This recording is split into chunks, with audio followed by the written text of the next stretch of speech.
It's here again.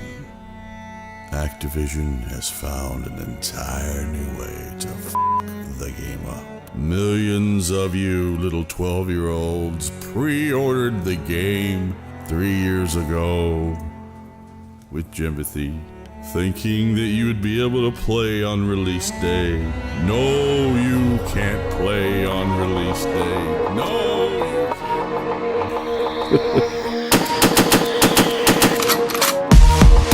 What's up, guys? It's Crash Power, and I have a complete tour of the new headquarters in Call of Duty World War II. Now, some of you may comment, I've already seen it. Those assholes that got the game early have already put it on YouTube. So I've included something extra for you. A supply drop glitch to get more supply drops and make them better. And for those of you that don't have the game yet or are still trying to make up your mind whether or not to buy it, I'll give you a brief overview of where everything is and what you don't want to miss out on, plus a small Easter egg. And finally, this year's Call of Duty is a bit different. There aren't perks, they're called divisions, and you'll have to make up your mind at the beginning which you want to start with. All that and more in this video. When you first come into headquarters, you have to watch some videos and pick one of 5 divisions. What they've done is they've kind of split the perks that you would normally get into 5 different divisions. The infantry division has a bayonet charge like Battlefield 1. Also, you get extra weapon attachments and you can move faster while aiming down the sights. But you have to progressively unlock each of those abilities in each of the divisions. The airborne division is for quick runners. They have an SMG that has a detachable suppressor. You can sprint for long. You can unlock things like sprint for longer distances and increase speed. The next division's armor. This class is best for defending objectives. It has an LMG with a bipod. You can also unlock things like being immune to tactical equipment and take less explosive damage. Then you have the mountain division. These are snipers. This is the class that has Ghost and Blind Eye.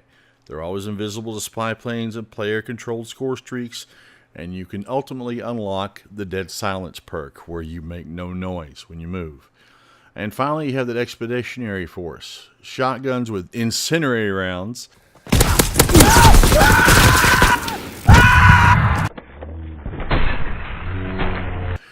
And later you can unlock the ability to have lethal and tactical grenades.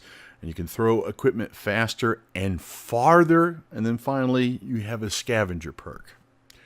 I'm going to select the mountain division because I haven't tried it yet. Normally, I would want the airborne because I want to run around, but I want Ghost and Dead Silence first, or try to work on it first. Now, to be clear, these attributes that I've told you about for each of the divisions have to be unlocked in tiers by getting experience in playing and unlocking it by ranking up. However, no matter which division you pick, you can play with any weapon in your arsenal. Snipers aren't limited to sniper rifles. They can have any weapon you want, or any weapon you have unlocked. Once you've selected your division, you'll be prompted to customize your soldier. There are all kinds of things you can set up, including these little gestures, just like Black Ops 3. When you first start, it'll tell you to do 3 things. It's up at the upper left-hand corner. First, we're going to go to Major Howard.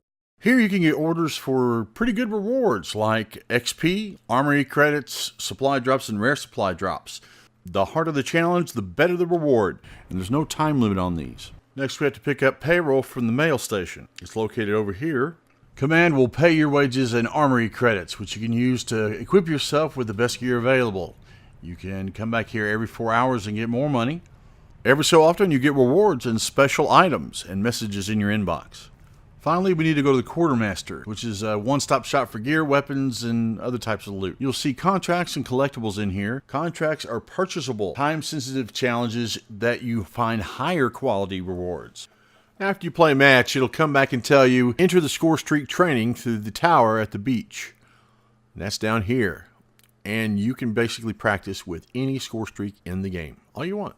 There, over here, you'll also find classic Activision games. This is really cool. Over here you'll find the gunsmith. You can use this to get rewards for prestiging weapons and paint shop. You can even upload paint jobs for your weapons. And this is really fun. It's a 1v1 challenge. 3 kills wins.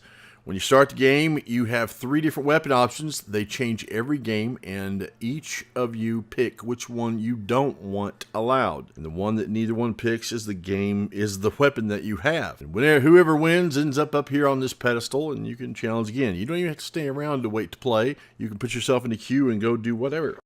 One fun way to increase your social score is by challenging people to a shootout. Go up to them, hold square, and then select Challenge Shootout. They can either accept or deny or just completely ignore you. Also, it'll tell you they're busy if they're not there. And if you look there at the bottom, you see some watermelon on the screen. That's one of the Easter eggs I'm going to show you here in just a moment. But if they accept, basically it's a score. Down at the lower left hand you can see how we're doing. And this way you can build your social score and have fun. And now, the supply drop glitch. Alright guys, look at this. This is my combat record. I've only played one game. I have not completed any contracts or any challenges. Alright? But I have 21 supply drops and 1 rare supply drop. I did not get the game early. When it came out 2 hours late, I played zombies for a few hours and then accidentally stumbled on this in the headquarters. Plus, I'm already rank 15, even though I've only played one game, and my social level is at a 7. That's important, because the higher social level you have, the better chances of getting the best loot in the supply drops. Heroic! That is the Crusader 2. It's the heroic version of the sawed-off shotgun. This is the rarest you can get in the game. And look at it. Isn't that beautiful? A lot better than the epic variants that seem to be all rusty and crappy. Now, I don't have the shotgun unlocked yet, but the way you can equip any weapon is by going to a custom match and then equip your soldier with the weapon you want and then put the camo on it, then hit go to firing range.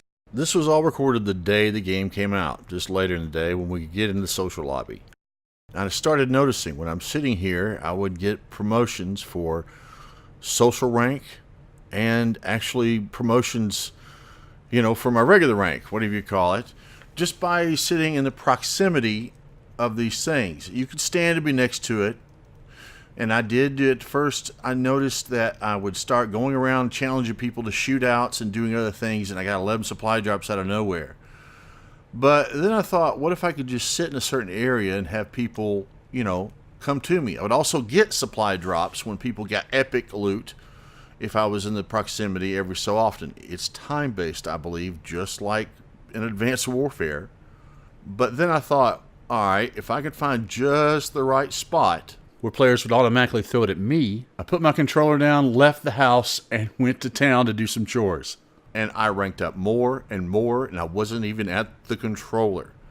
So this is not like Advanced Warfare, where you could just, you know, get killed first, allegedly, and then get a supply drop, which isn't true. This is an actual way when you're not playing. You just leave your controller there and get more stuff and rank up and increase your social score. Hold on to those supply drops and wait till you have a higher social score before you open them. So you don't even have to be right next to them. This is the spot. People just come in and throw their supply drops down in this general area a lot. I would sit in different spots and sometimes they don't throw them near you, but as long as they do, you can just leave your controller and go do whatever. You can go to bed. You can come back and play with all kinds of new supply drops and new rank and stuff that you did for nothing. Just sitting there, being online in the social area, which is what they want. But most importantly, don't open your supply drops until you have a higher social rank.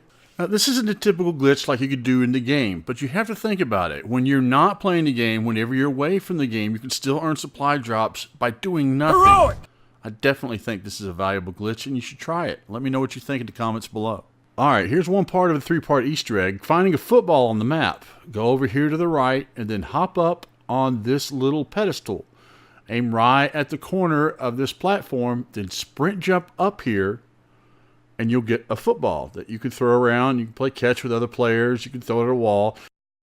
But if you throw it out of bounds, then you know, you don't have it anymore.